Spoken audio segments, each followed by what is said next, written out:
자, 시청자 여러분 안녕하십니까? 유튜브 채널 JTB 뉴스가 선보이는 여의도 정치.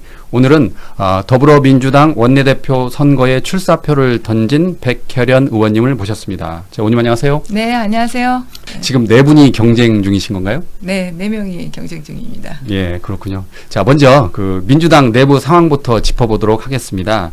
그 최근 민주당은 강선우 의원의 그 공천 헌금 1억 수수, 그리고 이와 관련해서 이제 강선우 의원이 이제 제명을 당했고, 김병기 의원의 그 갑질 논란으로 지금 적잖은 홍역을 치렀습니다. 자, 일부에서는 개인 일탈이다 이런 것도 있고, 또 다른 한편에서는 당의 공천 검증 시스템을 손봐야 된다 이런 의견도 나오는데, 의원님 어떻게 보십니까? 일단은 개인의 일탈은 맞기는 하죠. 예. 네. 김병기 의원, 강선우 의원 뭐 이렇게 등장하시는 인물들의 개인의 일탈로 볼 수 있겠지만은 예. 개인의 일탈로만 또 치부해서는 안 된다고 봅니다. 저희가 예. 시스템상에 어떤 허점이 있는지 그것도 분명히 살펴봐야 된다고 생각하거든요. 저도 그동안 공천관리위원회 관리위원 또 지심위원장 뭐 여러 공천 관련 기구에서 일했고, 우리 당의 공천 관련 규정들이나 룰들이 굉장히 잘 돼 있다고 사실 그건 생각했습니다. 그런데 예. 이번 사건으로 굉장한 충격을 받았고, 그렇다고 한다면 개인의 일탈로만 돌릴 것은 아니고 다시 우리가 부족한 부분들이 혹시나 있었는지 시스템상으로 점검할 필요는 저는 있다고 보입니다. 예. 자, 국민의힘은 이번 사건에 대해서 지금 특검 수사를 요구하고 있잖아요. 민주당은 이에 대해서 어떻게 평가하십니까? 지금 이런 사건까지 특검하자 그러면요, 사실 제가 볼 땐 수사기관 필요하지 않을 것 같아요. 예. 모든 사건을 다 특검으로 해야 됩니다. 수사기관 예. 해체하고. 그러니까 특검을 할 때는 특별히 정말 국민적으로 지대한 관심이 있고 정치적 중립성이 요구되는 그런 사건일 경우에 보통 특검을 하는 것이지, 예. 이런 모든 형사사건에서 특검을 하자는 건 정치적인 논쟁이고 정치거리로 끌고 가는 일이죠.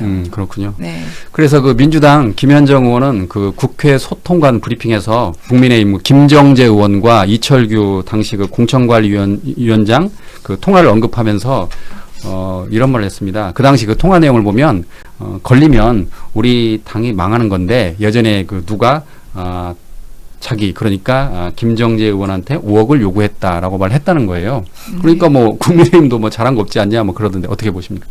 그러니까 저도 이 녹취 옛날에 뉴스에 나왔을 때 예. 정말 되게 충격적이었거든요. 예. 네. 그런데 사실 이건 뭐 수사대도 안 되고 그냥 유야무야 그냥 넘어가고 있는 상황인 거죠. 그렇죠. 네, 예. 실제로는. 그리고 저도 국회에 있다 보면은 좀 국민의힘 쪽 특히 지역에서는 이런 일들이 있다는 얘기가 종종 들리고는 합니다. 사실. 예. 예. 자, 하기는 실제로 하지 못했지만은 그래서 이런 부분들에 대해서 진짜 발본색원할 수 있는 어떤 시스템을 우리 당만이 아니라 국민의힘 쪽에서 더 고민을 해야 되지 않을까 그런 생각이 듭니다. 어쨌든 그 정청래 당대표도 이번 사안과 관련해서 끊어낼 건 끊어내겠다라고 말씀하시면서 무관용 원칙 그리고 초강도 원칙으로 대응하겠다라고 말씀하셨는데, 우리 의원님도 이제 원내대표가 되시면 어떻게 하실 계획인가요? 네, 저도 지금 이번에 원내대표 선거에 제1호 공약으로 당내 비리에 대한 무관용 원칙 이걸 예. 걸었어요. 제가 그거 출마 선언할 때 그거에 대한 기자들의 관심이 정말 엄청나게 뜨거웠습니다. 그만큼 이 사건에 대해서 국민적인 관심이 높고 당의 도덕성을 높이기 위한 이런 방책들에 관심이 많다는 반증이라고 생각하고요. 굉장히 그 부분에 방점 찍어서 제가 원내대표가 된다면 일을 진행할 생각입니다. 예. 자, 다음은 그 이해운 그 기획예산처 장관 후보자의 이야기를 살펴보도록 하겠습니다. 이해운 전 의원, 현재는 이제 장관 후보자가 의원 시절에 그 과거 그 보좌관 갑질 의혹, 그리고 이제 최근에는 부동산 투기 의혹까지 제기됐잖아요. 민주당은 인사청문회에서 어떤 기준과 원칙으로 임할 계획이신가요? 지금 청문회까지는 보자는 것이 다 그렇죠. 대부분의 예. 의견이고요. 청문회에서 얼만큼 이 이해은 후보가 국민들을 설득할 수 있는 사과와 해명을 늘어놓느냐, 이게 이제 관건일 것 같습니다. 그렇군요. 국민의힘의 거센 공격이 예상되는데 어떻게 보십니까? 그건 이제 후보자가 좀 감당해야 할 몫이기도 하니까요. 예. 어차피 우리 이 나라의 청문회라는 것이 참 아쉬운 점이 있어요. 그러니까 도덕성의 문제와 그 능력의 문제 그것을 좀 나눠서 볼 필요도 있는데 사실 자질이나 능력의 문제는 청문회에서 거의 다뤄지질 않습니다. 우리나라 그렇죠. 청문회를 예, 보면 예. 오로지 도덕성의 문제만을 가지고 청문회가 이루어지고 있거든요. 그래서 사실 법안을 여야가 사실은 다 내놨었어요. 그 청문회 분리하는 것. 그러니까 도덕성을 검증하는 파트는 비공개로 하고 정치적 능력과 자질 검증하는 부분은 공개로 하는 뭐 그런 법안들이 내놓기도 했는데 전혀 합의는 되지 않고 있죠 아직. 네, 그렇군요. 국민 입장에서는 도덕성이 더 재밌을 것 같습니다. 검증하는 게. 네, 그렇죠. 국민들 입장에서는 보시기에는 그렇게 수 있지만은 국무위원들이라는 게 자질과 능력이라는 부분도 굉장히 중요한 부분이거든요. 예. 네. 실제로 그러니까 대통령께서 국무회의 때 그런 이야기 했잖아요. 뭐 다 주냐 그러는데 실제로 송미령 장관하고 오유경 식약처장 빼고 내가 뭘 다 줬냐 대통령 그런 거 하셨잖아요. 대통령은 결국 능력을 보겠다라고 그런 취지로 봐야 될 것 같아요. 대통령께서는 굉장히 실용주의적인 인사 원칙을 가지고 있다고 봅니다. 그러니까 그동안 모든 문제를 해결해 나가는 데서 그런 부분들을 견제하셨고요. 이번에 이해운 후보자를 지명하시게 된 것도 그 원칙 속에서 또 나온 것이 아닌가 싶습니다. 예. 민주당 2차 특검에 대해서 알아보도록 하겠습니다. 지금 2차 종합 특검을 하려는 이유가 지난번 1차 특검, 그러니까 내란 특검, 김건희 특검, 최상병 특검이 조금 미흡했다라고 해서 지금 2차 특검을 가는 거잖아요. 거기에 대해서 의원님 어떻게 보십니까? 지금 그건 2차 특검은 갈 수밖에 없다. 사실 내란 특검은 그렇다 치고 김건희 특검 같은 경우는 사실 제기됐던 의혹의 한 절반 정도밖에 사실 못한 상황이거든요. 예. 그렇기 때문에 이 부분에 대한 추가적인 수사들은 필요할 뿐만 아니라 그것을 일반적인 그냥 수사기관에서 했을 때는 또 공정성의 시비라든지 여러 가지 또 문제가 발생할 수 있기 때문에 빨리 특검을 해가지고 빠른 시간에 또 결론을 내는 거. 이게 오히려 의혹을 해소하고 국민적인 공분을 해소하는 데도 더 좋은 방법이라고 생각합니다. 그러니까요. 김건희 특검 같은 경우는 당초 혐의가 뭐 16개가 된다 그런 말이 있었잖아요. 그런데 이제 많이 이렇게 특검이 관련 의혹을 파헤치 못해서 지금 2차 특검을 한다는데 최근에 그 JTBC 보도를 보면 양평 고속도로 관련해서 네. 김건희 씨 오빠 김진우 씨가 뭐 주택 사업을 이렇게 구상했다라는 그 PPT까지 나왔더라고요. 네. 그러니까 많은 국민들이 지금 충격에 빠졌어요. 그거 하면 정말 엄청난 수익을 챙기는 거잖아요. 그렇죠. 땅값이 뭐 그거는 고속도로가 그쪽에 뚫릴 때하고 안 뚫릴 때는 천양지차기 때문에 예. 한마디로 나대지가 집을 지을 수 있는 대지로 바뀌면 뭐 완전히 틀려지잖아요. 예. 그거와 마찬가지죠.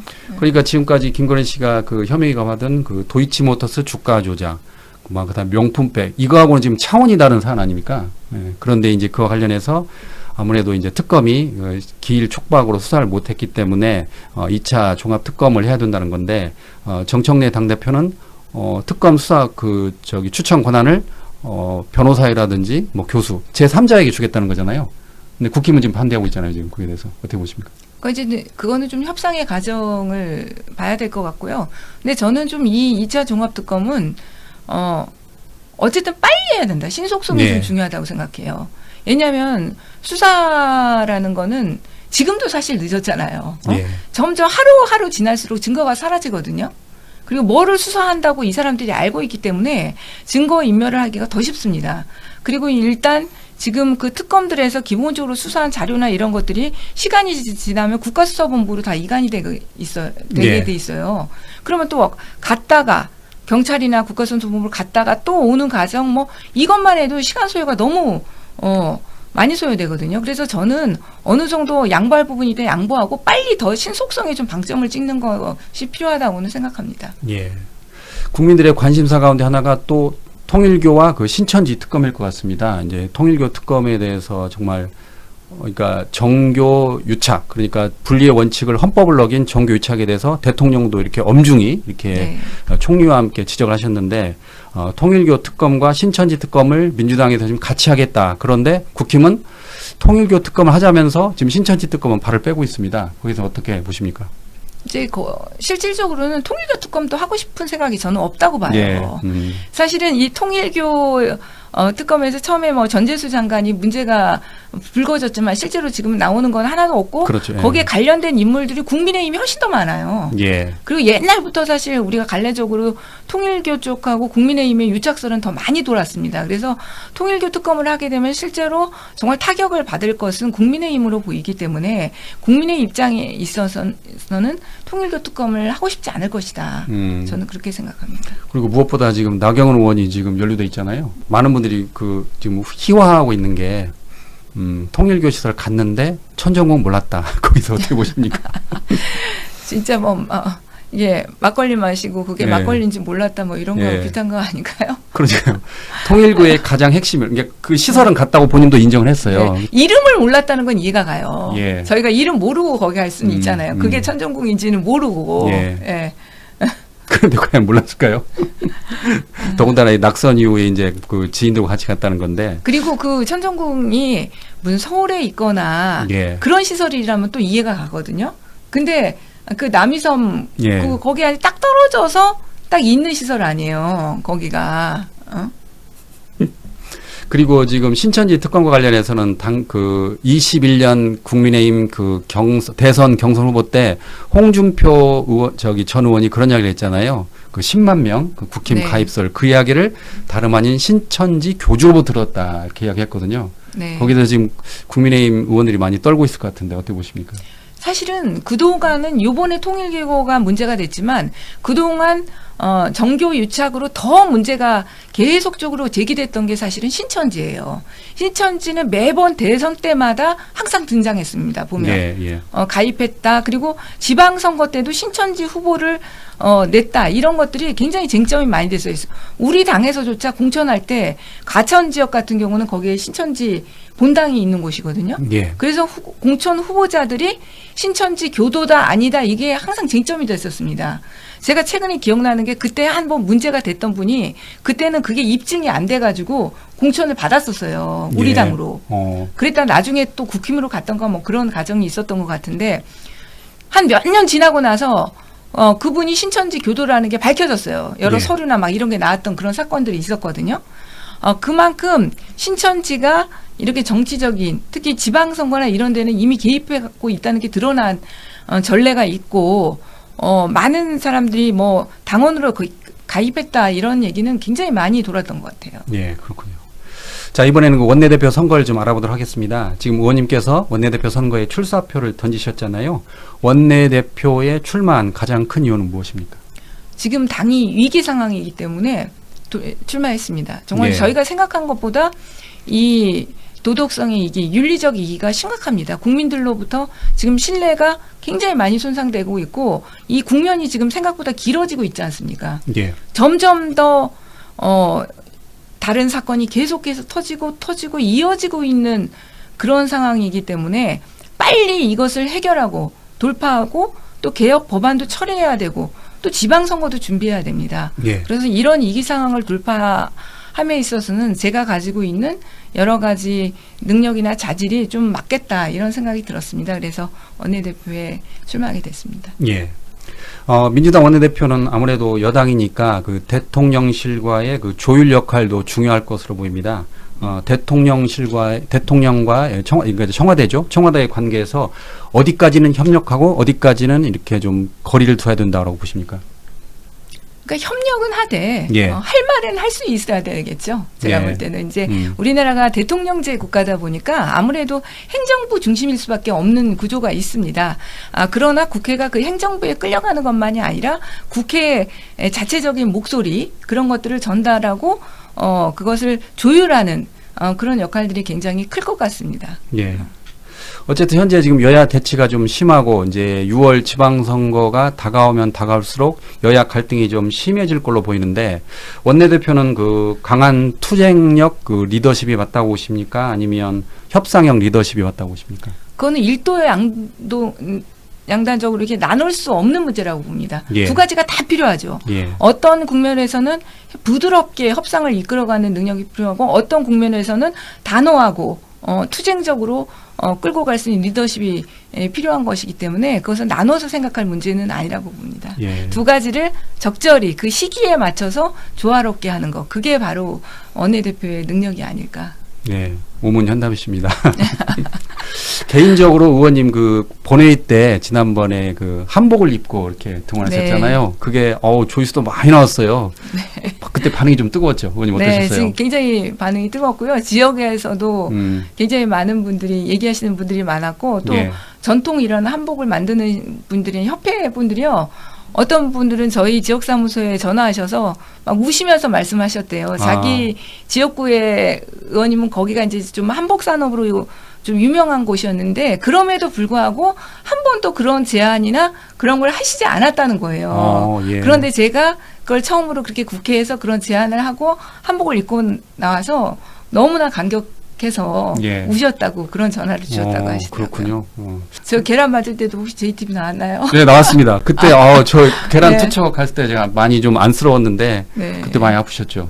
네, 솔직히 생각보다 진짜 아팠어요. 예. 계란이 뭐 얼마나 아플까 이렇게 했을 때는 솔직히 안 아프잖아요. 예. 근데 이게 날아오는 거리가 있으니까 이게 속도와 거리에 비례해서 그게 한마디로 무게감이 커지는 거잖아요. 예. 그러니까 상당히 생각보다 아프더라고요. 그 깨졌는데도 불구하고. 깨졌는데도 불구하고 던진 사람은 네, 지금 잡았죠. 어떻게 네, 됐나요? 잡았는데 보니까 이게 한 사람이 아니고 두 사람이 지금 사실 입건돼서 갔어요. 그러니까 예.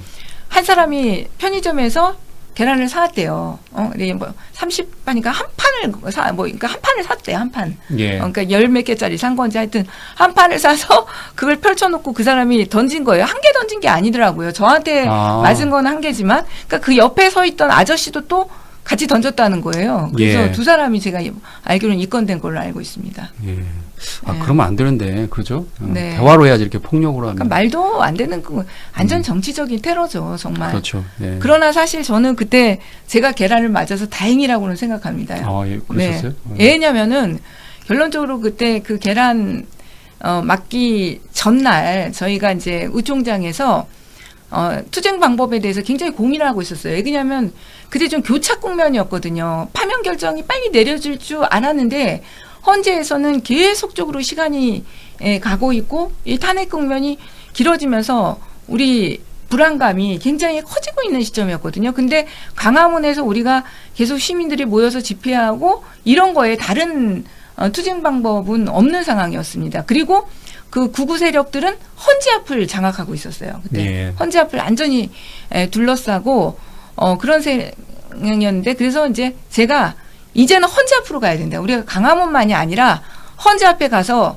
기자회견하고 1인 시위하고 이런 거 다 해야 된다. 근데 그때는 극우 세력이 다 감싸고 있어서 우리가 가서 뭘 하기가 굉장히 진짜 힘든 상황이었어요. 경찰에 예.